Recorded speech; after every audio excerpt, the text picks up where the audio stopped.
अस्सलाम वालेकुम dear members, कैसे हैं आप लोग। उम्मीद है खैरियत से होंगे। आज की वीडियो में हम डिमास रूल के मुतालिक पढ़ेंगे, जो कि बुनियादी रियाजी का एक बहुत ही सिंपल सा रूल है। लेकिन अगर आप लोगों को इस रूल्स के मुतालिक मालूम ना हो तो बहुत से एमसीक्यूज़ आपके गलत आ सकते हैं। इसी पे मैं सबसे पहले आप लोगों को इसकी अहमियत समझाने के लिए एक सादा सा एग्जाम्पल लेता हूँ।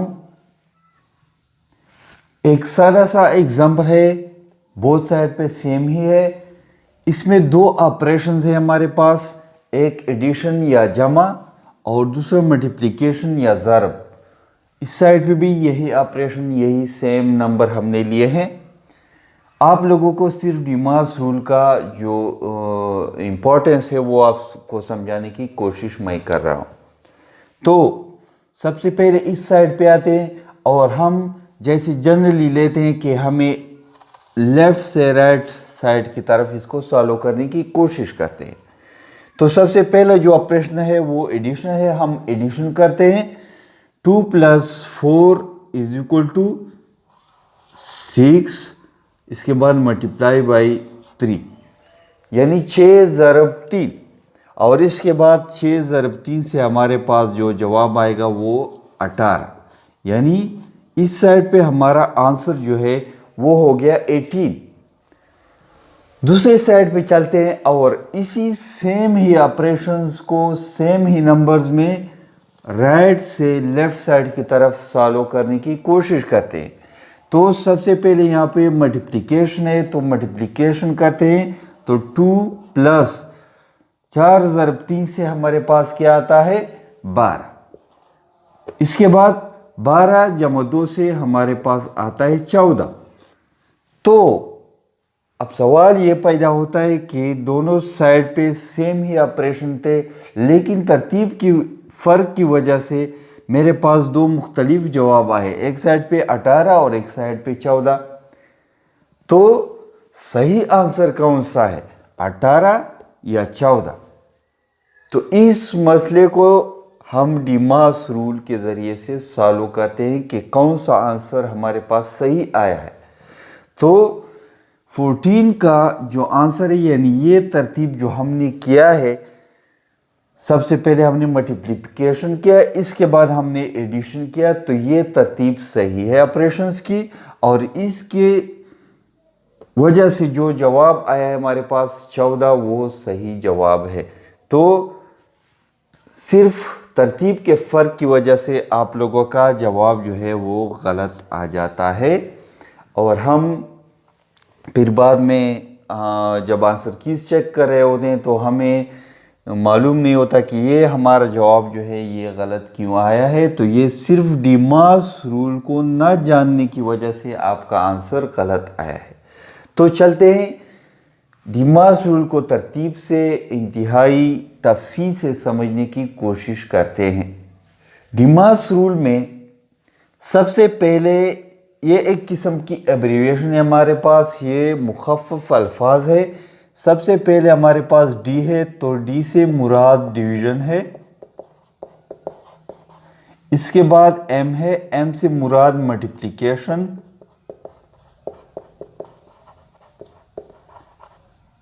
तकसीम और ज़रब।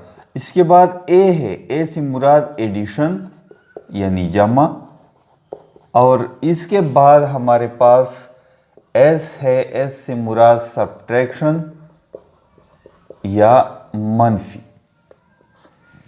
यानी ये वो रूल है, इस तरतीब से हम हमेशा रियाजी में सवालात के अंदर जहाँ पे मिक्स्ड ऑपरेशन होते हैं, जमा ज़रब तकसीम सारे मौजूद होते हैं या 2-3 मौजूद होते हैं, तो इस तरतीब से हम सॉल्व करते हैं। सबसे पहले अगर डिवीज़न मौजूद है तो हम डिवीज़न सॉल्व करेंगे, इसके बाद अगर मल्टीप्लिकेशन मौजूद है तो मल्टीप्लिकेशन सॉल्व करेंगे, इसके बाद अगर एडिशन मौजूद है तो वो सॉल्व करेंगे, इसके बाद अगर सब्ट्रैक्शन मौजूद है तो वो सॉल्व करेंगे।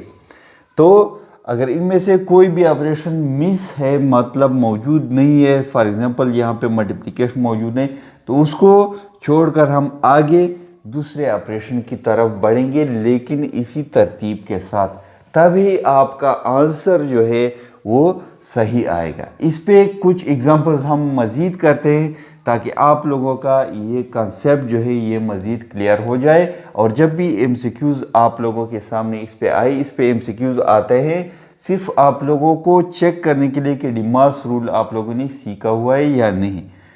ज़ाहिर बात है ये हमने पढ़ा होता है, लेकिन ग्रेजुएशन तक पहुँचते पहुँचते ये बहुत ही बुनियादी बातें हम भूल चुके होते हैं। और जब हम एनटीएस ईटा वगैरह टेस्ट की तरफ आते हैं तो रिवाइज ना करने की वजह से ये उसूल हमें नहीं आते और हमारे एमसीक्यूज़ गलत हो जाते हैं।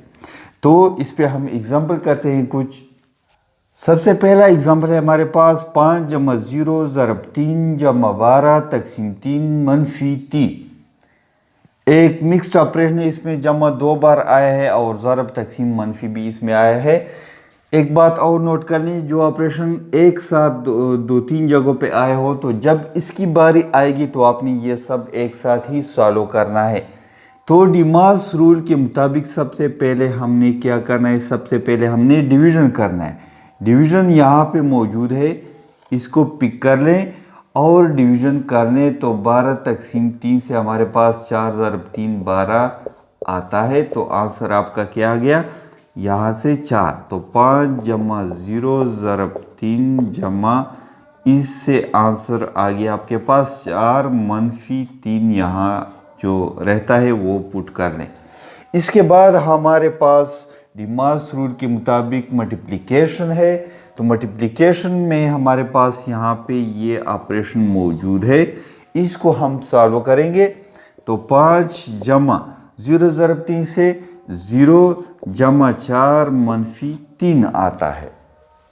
इसके बाद हमारे पास एडिशन है। तो एडिशन को यहाँ आप देख सकते हैं, यहाँ पे सारा 2 ऑपरेशन जो है वो एडिशन है। तो इसको सॉल्व कर लें। एडिशन 3rd नंबर पे मौजूद है। तो 5 + 0 से 5, 5 + 4 से हमारे पास आता है 9 - 3। और 9 - 3 जो आखिरी ऑपरेशन है सब्ट्रैक्शन का वो यहाँ पे मौजूद है। इसको हम करेंगे तो 9 - 3 से हमारे पास जवाब आएगा 6। यानी हमारा जवाब जो है वो क्या है, 6 जवाब आता है। इसी पे एक दूसरा एग्जांपल हम लेते हैं। एग्जांपल 2 है हमारे पास 45 तक़सीम 5 जमा 7 ज़रब 11 - 20। तो इसको भी हम डिमास रूल के तहत हल करेंगे। सबसे पहले हमारे पास डी यानी डिवीज़न। तो डिवीज़न में हमारे पास यहाँ पे 45 तक़सीम 5 है और आप ये सादा सा डिवीज़न कर सकते हैं। 9 ज़रब 5 से 45 - 0 बकाया 9 जवाब आता है। 9 बाकी ऑपरेशन इसी तरतीब से लिखे। 9 जमा 7 ज़रब 11 - 20। अब इसी डिमास रूल के मुताबिक दूसरा ऑपरेशन हम मल्टीप्लिकेशन यानी m का करेंगे। तो वो यहाँ पे मौजूद है 7 ज़रब 11। तो 9 जमा 7 ज़रब 11, 7 ज़रब 11 से हमारे पास जवाब आता है 77 यानी 77 - 20।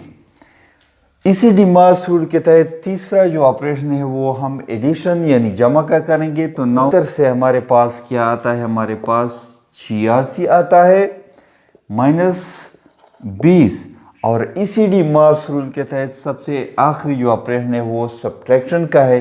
तो यहाँ पे ये मौजूद है, ये हम करेंगे तो हमारे पास जो जवाब आएगा वो 66 जवाब आता है। इस तरतीब से हम हमेशा ऑपरेशन जो मिक्स्ड ऑपरेशन भी इसको हम कहते हैं, एक सवाल के अंदर मौजूद होते हैं सारे ऑपरेशन या 2-3 मौजूद होते हैं यानी एक से ज़्यादा ऑपरेशन, तो वो हम डिमास रूल के तहत हल करेंगे।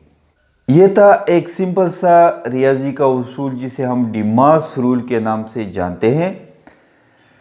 बेसिक मैथ्स का कोर्स हमने शुरू किया है ईटा, एनटीएस और दूसरे कम्पिटिटिव एग्ज़ाम्स के लिए। इंशाल्लाह ये हम आगे बढ़ाते जाएंगे और सिंपल से कम्प्लेक्स की तरफ चलते जाएंगे। हमें सपोर्ट करने के लिए हमारे चैनल को सब्सक्राइब ज़रूर करें, वीडियोस को लाइक और शेयर करें दोस्तों के साथ ताकि बहुत से लोगों को इसका फ़ायदा पहुँचे। और कमेंट्स में अपनी राय ज़रूर दें ताकि अगली जो वीडियोज़ है इसमें हम मज़ीद बेहतरी ला सकें। इसलिए अपनी राय कमेंट्स में ज़रूर दें।